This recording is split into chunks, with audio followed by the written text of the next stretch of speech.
Thank you very much. I would like to thank the directors for the kind invitation. I appreciate it a lot. I'm going to present you today the reality about CLI treatment in the framework of the CRITISCH Registry. I have no conflicts of interest regarding this registry. And the reason why we conducted this registry was because now I think we have some difficulties about decision-making in CLI patients. It depends on guidelines, but we have controversial guidelines. It has to do with the local expertise. It has to do with the specialty that treats this patient.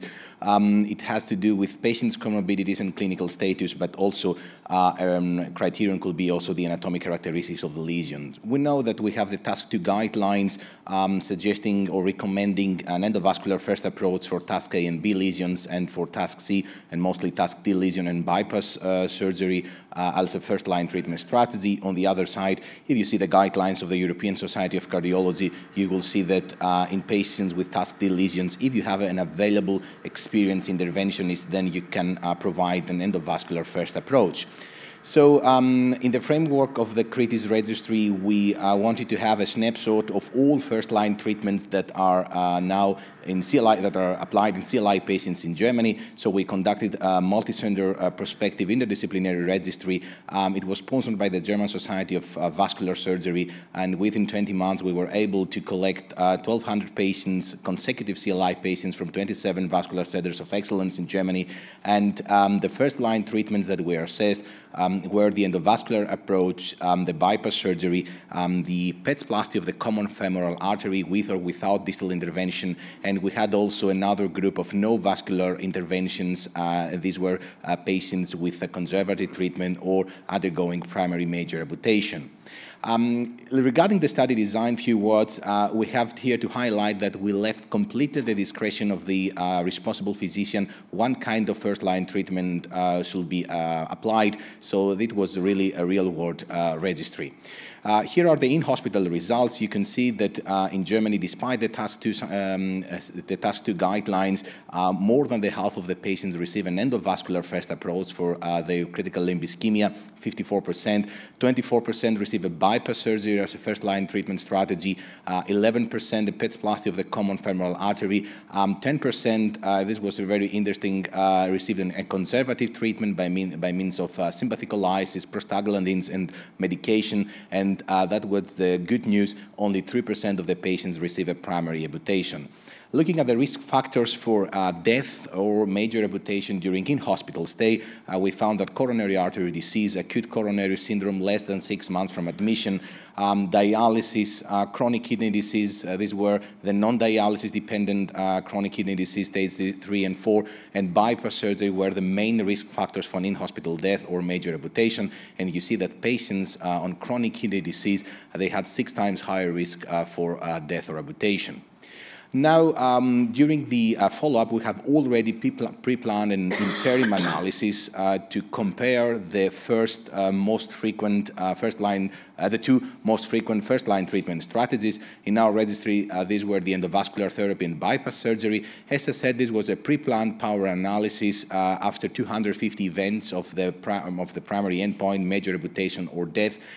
Due to the fact that we had no randomization in this study, we had to perform a Cox regression analysis to match our populations, and the statistical analysis could or had to show a non-inferiority of the endovascular therapy over the bypass surgery if we had a hazard ratio less than 1.33, and then we could prove it by 80% statistical power. The endpoints that were assessed were the primary endpoint of amputation-free survival, and the secondary endpoints we had survival, freedom from major amputation, and or any reintervention. We performed a risk factor analysis for the primary endpoint, but also we performed a risk factor analysis regarding the probability to receive a bypass surgery versus endovascular therapy. And finally, in the framework of this presentation, I'm going to present you some late results regarding the role of statins on the primary endpoint. Now, looking at the study cohorts between the two groups, you will see that we're talking about different groups, so the matching of the population was really necessary here. In the endovascular group, we have older patients, statistically significant older patients. Despite the use of nephrotoxic contrast agent, the majority of the physicians applied an endovascular first approach in patients with renal insufficiency, non-dialysis dependent, but also in dialysis patients, more patients receive an endovascular approach. On the other hand, regarding bypass surgery, the majority of the patients had a previous vascular intervention compared to the endovascular group. We had more patients with TASC-C and D lesions, but you can appreciate that still 66% of the patients with TASC-C and D lesions receive an endovascular first approach, and in the group of bypass surgery, we have a better run-off status regarding compared to the endovascular group.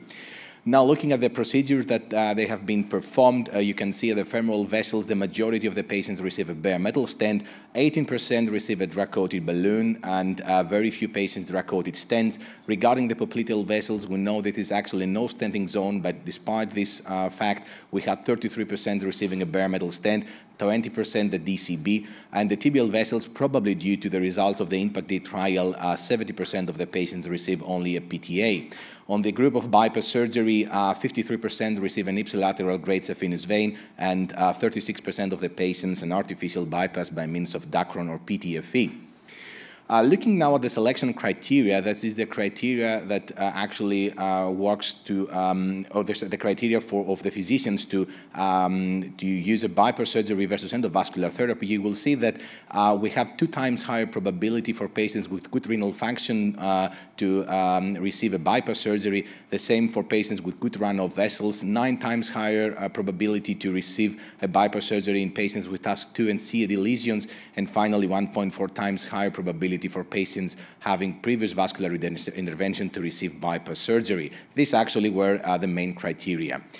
Now, looking at the amputation-free survival of the matched populations, you will see that the endovascular group reached a 75% amputation-free survival at 1 year compared to 72% for the bypass surgery, and the Cox regression analysis and the wall test in the framework of the pre-planned analysis could prove a statistically significant non-inferiority of endovascular therapy versus bypass surgery. Looking now at the risk factors for the primary endpoint, we found that frailty reflected by the modified prevent risk score, CKD, and no use of statins during the follow-up were the main risk factors for the primary endpoint. Regarding the secondary endpoints, freedom from amputation, survival, and freedom from major amputation or reintervention were comparable between the groups, no statistically significant difference. And finally, regarding the subgroup analysis that I promised, we are going now to publish in the next weeks in the JVS the results of this subgroup analysis. In our cohort, 55% of the patients received statins continuously at 1 year, 45% they had no statins, patients with crossover or non-adherent patients were excluded from this analysis, and we found that the patients with on statins, they had a higher amputation-free survival, statistically significant compared to patients without statins. However, trying to identify what's the real reason for this, we found a statistically significant difference regarding survival, but this benefit could not be identified regarding major amputation. So let me conclude, ladies and gentlemen. The endovascular approach is the current first-line treatment strategy of choice in Germany in the framework of this registry. The new technologies like atherectomy, DCB, drug-coated stents are still not well adapted in current practice. Criteria for bypass surgery were good renal function, TASC-CAD lesions, good run-off status, and previous vascular intervention in this study. What actually we highlighted with this study, and I really like this outcome, is that when physicians are free to individualize the therapy in CLI patients, the endovascular therapy was non-inferior to bypass surgery. My opinion, future research will focus not just on comparison between endo and bypass surgery, but on comparison of both treatment in specific cohorts of patients, for example, CKD or frail patients, and statins showing the clear survival benefit without, however, improvement of limb salvage. Thank you very much, and thank you to all the CRITISCH collaborators for this excellent work. Thank you.